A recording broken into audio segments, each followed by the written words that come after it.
अपनी कौम के सामने आज ये भी कहना चाहता हूं कि देखें, करके सुने मेरी बात, ये बड़ा इंपॉर्टेंट है आपके लिए। कभी भी कौम भीख मांग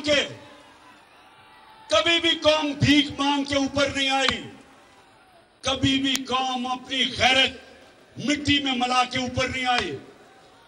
कभी भी कोई कौम जिसके अंदर कौमी गैरत नहीं होती, कभी वो ऊपर नहीं आती।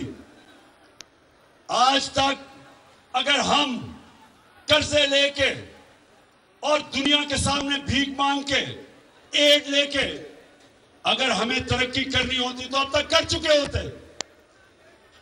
40 साल से हम एड मांग के गुजारा कर रहे हैं।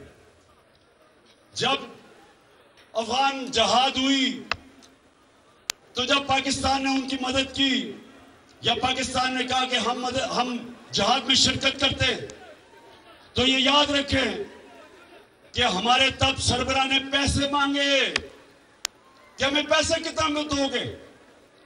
जब 9/11 के बाद हम अमेरिका की जंग में शामिल हुए, फिर हमें सबसे ज्यादा यह था कि हमें कितनी इमदाद मिलेगी।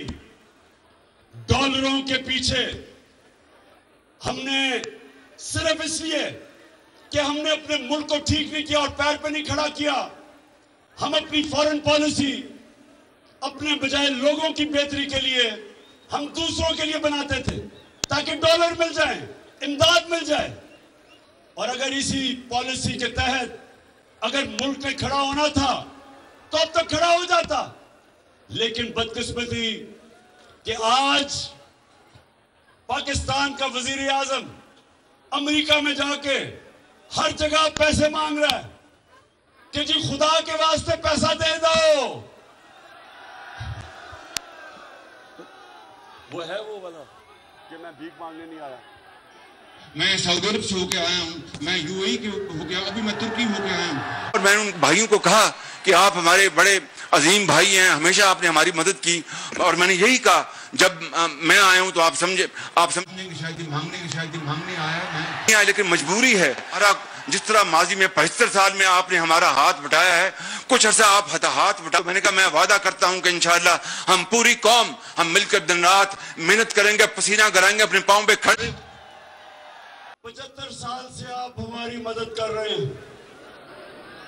मैं मांगने नहीं आया, लेकिन मजबूरी है। आप इधर से निकल जाएं, कोई भी आपको मांगने वाला मिलेगा, वो सारे कहेंगे कि जी मैं बड़ी मजबूरी है घर में, इसलिए मैं मांगने आया हूं।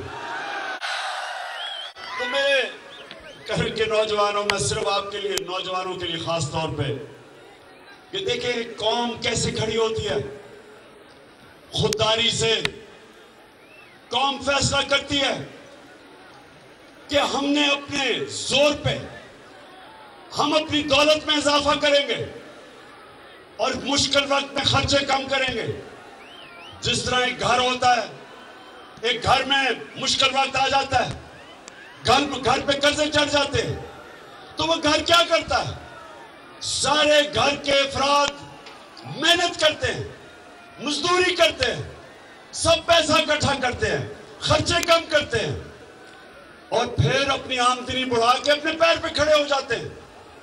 लेकिन अगर एक घर के लोग बार बार जाके लोगों के सामने भीख मांगते रहे और अपने पैर पे ना खड़े हो, वो अपनी इज्जत भी गवा देते हैं, अपनी आजादी भी गवा देते हैं। इंटरनेशनल मीडिया पर बोल छा गया। बोल बना हक और सच की आवाज। पाकिस्तान में बोल न्यूज को बंद क्यों किया जा रहा है? इंटरनेशनल मीडिया समेत अमेरिकी काउंसिल ऑफ फॉरेन रिलेशंस समेत हर प्लेटफॉर्म पर बोल न्यूज के चर्चे। बोल न्यूज की हक और सच की आवाज बंद करने पर सवालात उठाए जाने लगे। सबसे ज्यादा व्यूज, सबसे ज्यादा रील्स और सबसे ज्यादा रेटिंग के साथ बोल अब भी नंबर 1 पोजीशन पर बरकरार। सब्सक्राइब करें और बेल दबाएं ताकि कोई खबर रह न जाए।